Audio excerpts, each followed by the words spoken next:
اچھا افسر، جس طریقے سے حکومت نے سارے معاملے کو ٹیکل کیا، انتظامی معاملات کے اوپر زور تھا، سڑکیں بلاک کر دی گئیں، یہاں پہ لوگ پہنچ بھی گئے، پھر اس کے بعد جس قسم کا آپریشن کیا گیا، آپ سمجھتی ہیں کہ حکومت کا جو جس طریقے سے ان کو کرنا چاہیے تھا انہوں نے اس طریقے سے کیا، یا معاملات کو بہتر طریقے سے بھی ٹیکل کیا جا سکتا؟ دیکھیے، بہت بہتر طریقے سے تو اس طرح ہو سکتا تھا اگر اس کا ایک سیاسی حل نکالا جاتا۔ ہم لوگ جو لوگ جمہوریت پسند لوگ ہیں، ہم یہ سمجھتے ہیں کہ اگر ایک اگریوڈ پارٹی ہو یا ایک اپوزیشن کی بڑی سیاسی جماعت ہو، let alone P T I جیسی سیاسی جماعت جس کی بہت بڑی فالوئنگ ہے، جن کا کلیم ہے کہ یہ انتخابات تو حقیقتاً وہ جیتے تھے لیکن کسی اور کو اقتدار پہ قابض کیا گیا، تو جب اس قسم کی ایک فورس ہو اس کے ساتھ سیاسی انداز میں ڈیل کرنا چاہیے، تو سب سے بہتر اور آئیڈیل یہ ہوتا کہ اس احتجاج کو ہی مؤخر کروایا جاتا، ان کو مذاکرات میں انگیج کیا جاتا، جس کی پی ٹی آئی کی طرف سے بار بار مطالبہ کیا جا رہا تھا کہ ہم سے بات تو کی جائے۔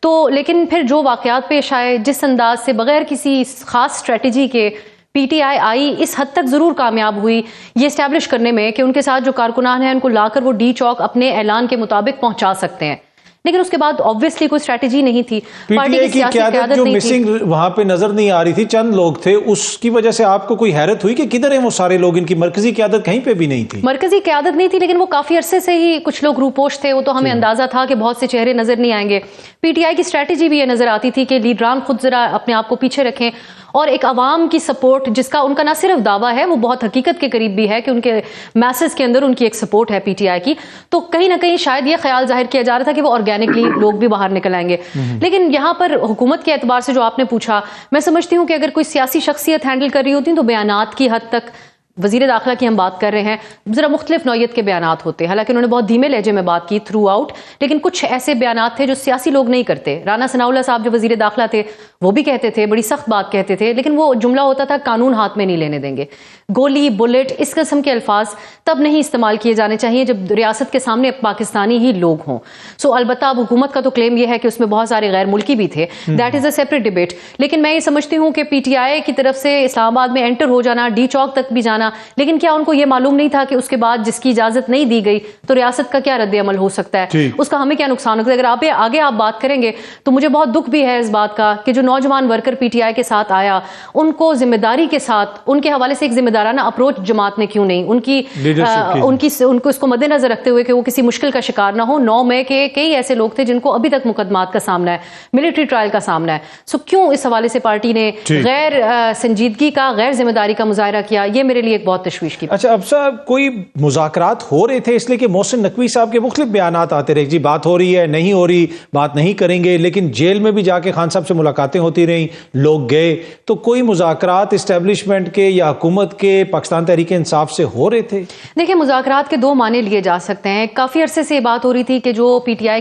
کے لیے سچویشن ہے، ان کے لیڈر جیل میں ہیں، راستے بند ہو رہے ہیں ان کے لیے، مزید اس حوالے سے کوئی مذاکرات ہوں، ان کی خواتین قیدی جو جیل میں ہیں اس کا کوئی راستہ نکلے، مذاکرات اس اعتبار سے ہوں۔ لیکن دوسری بات تھی کہ یہ احتجاج کرنا ہے یا نہیں کرنا۔ اس پہ سنجانی کے حوالے سے اب تک ہمیں ویسے تو متضاد خبریں مل رہی ہیں، اور لاجکلی بھی یہ ایگزیکٹ بات کیا ہوئی ان کی رہنماؤں کے ساتھ جب تک وہ خود نہیں بتاتے جن کی میٹنگ ہوئی ہم نہیں پہنچ سکتے، لیکن بیرسٹر سیف بھی یہ بات کہتے ہیں کہ خان صاحب مان گئے تھے سنجانی پہ۔ یہاں پر ایک عام خیال ہے اپنے بہت سے کولیگز جو پی ٹی آئی کو کور کرتے ہیں ان سے بات کرنے کے بعد کہ ایسا ہوا کہ جو لیڈران وہاں پر گئے تھے وہ بھی ایگزیکٹ بات جو خان صاحب کر رہے ہیں وہ باہر آ کر نہیں کہہ رہے تھے، کیونکہ ان کا بھی ذاتی خیال تھا کہ سنجانی میں ہمیں رہنا چاہیے، ہمیں بھی اس حد تک ڈی چوک جا کر جو اسٹیٹ ہے اس کو چیلنج، اس کی ریٹ کو نہیں کرنا چاہیے جو محسن نقوی کے ذریعے بہت سخت قسم کے پیغامات ہمیں دے رہی ہے کہ اس کی آپ کو اجازت نہیں ہوگی۔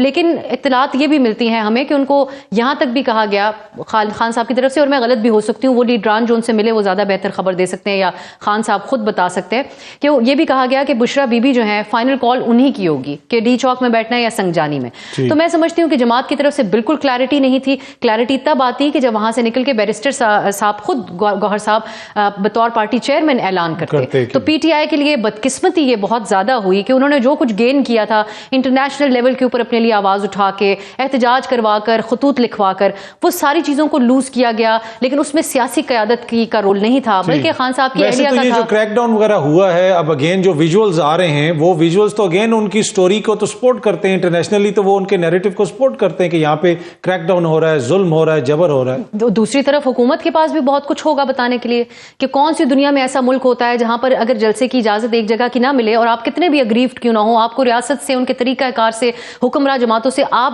بلکہ برطانیہ میں پروٹیسٹ بھی دیکھ چکے ہیں, آپ کو کم از کم کسی چیز پہ تو انتظامیہ کے ساتھ اتفاق کرنا پڑتا ہے. ورنہ تو اسلام آباد کے شہریوں نے 2014 میں بھی دیکھا, سالہ سال کتنا عرصہ کتنے ماہ یہ بیٹھے, لیکن اس کے بعد اچیو کیا ہوا. So at the end of the day میں سمجھتی ہوں اطہر, جو صرف اس بحث کی حد تک میں ضرور یہ مینشن کرنا چاہوں گی کہ اگر وہ آنے دیتے تو تب بھی تو ہم نے یہی سوال اٹھانا تھا کہ کہاں تھی ریاست, اندر بھی آنے دیا. لیکن یہ سوال آج ہم ضرور اٹھائیں گے کہ اگر جانی نقصان نہ ہوتا اور حکومت کی طرف سے پہلے ہی کوئی سیاسی کوشش کر کے اس جلسے کو ہی منسوخ کروا دیا جاتا تو آئیڈیل حل یہ ہوتا. لیکن دونوں طرف انا, ایگو جو ہے وہ بہت زیادہ حاوی رہی ہے. ٹھیک ہے, یہ ایگو کا بھی مسئلہ ہے, اور دوسرا پھر آئین اور قانون کی کتنی عملداری ہے ملک میں, یہ بھی ایک بڑا ایشو ہے.